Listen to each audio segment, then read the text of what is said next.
Ang mabuting balita ayon kay Mateo, ang pinakamahalagang utos.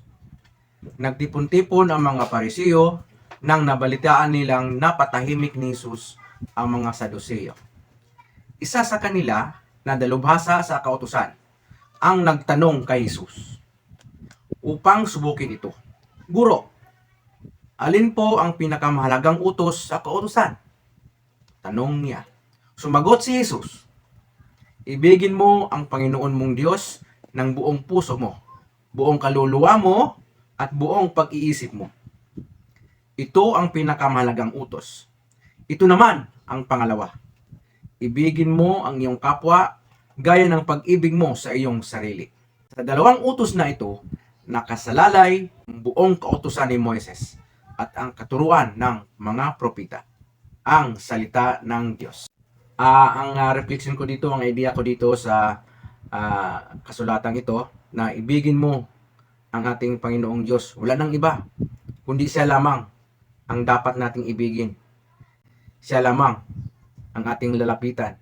Siya lamang ang tanging makapapagaling ng ating mga karamdaman. Kaya magtiwala tayo sa Kanya. Siya lamang ang pinakabugtong anak na pinadala ng Amang nasa langit upang magligtas sa atin, upang tayo iligtas anumang kapahamakan. At ang pangalawang utos, ibigin mo ang iyong kapwa gaya ng pag-ibig mo sa iyong sarili. So kung gaano kaibig o gaano kamahal ang iyong kapwa, ganun din ang pagmamahal mo sa iyong sarili. Kung gaano kamahal ang iyong sarili, ganun din kamahal ang inyong kapwa. O ganun din kung paano magmahal ng inyong kapwa. Magmahal sa iyong kapwa. Ibigin mo ang taong nangagalaiti sa iyo. Ibigin mo ang taong inggit sa iyo. Ibigin mo ang taong walang tiwala sa iyo. Ibigin mo ang taong kulang ng pagtitiwala sa iyo. Yun lamang po. Ang katuruan tungkol sa pagpapakumbaba. Pagkatapos ay sinabi ni Jesus sa mga tao at sa kanyang mga alagad, ang mga tagapagturo ng kautusan at ang mga Pariseo ang kinikilalang tagapagpaliwanag ng kautusan ni Moises. Kaya't gawin ninyo ang itinuturo nila at sundin ang kanilang iniutos. Ngunit huwag ninyong tularan ang kanilang ginagawa sapagkat hindi nila isinasagawa ang kanilang ipinapangaral. Nagpapataw sila ng mabibigat na pasanin sa mga tao. Ngunit ni daliri ay ayaw nilang igalaw upang tumulong sa pagpasan ng mga iyon. Pawang pakitang tao ang kanilang mga gawa.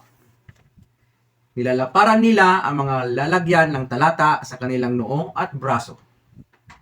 At hinahabaan ang palawit sa laylayan ng kanilang mga damit.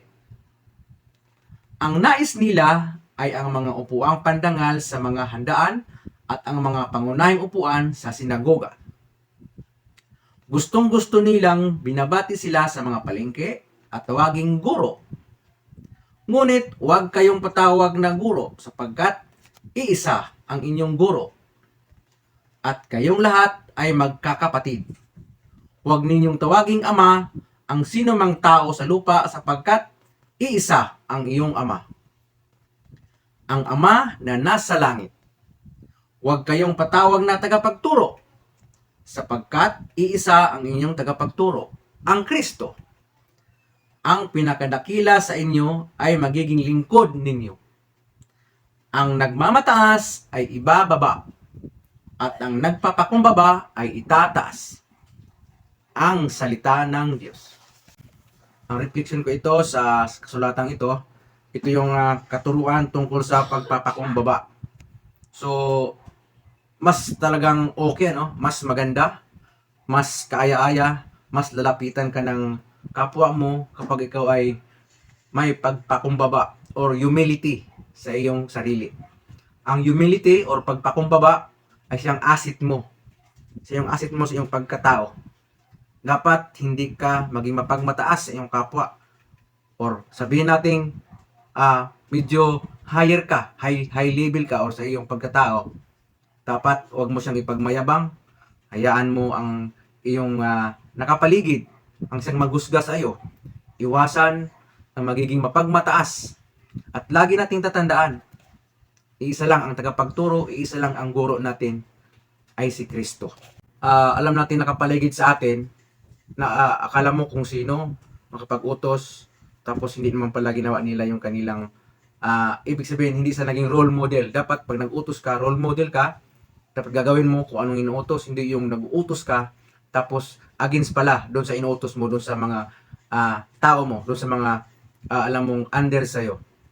Bilang ako meron akong hawak na tao, hindi ko ginagamit yung mapagmataas, hindi ko ginagamit yung mataas ako sa kanila. Pantay-pantay ang tingin ko.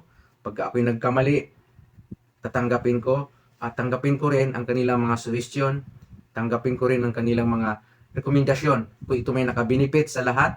Pag nag-utos, dapat gagawin mo rin. Magiging mangunguna, role model sa iyong ginagawa, sa iyong trabaho, dapat gagalaw din.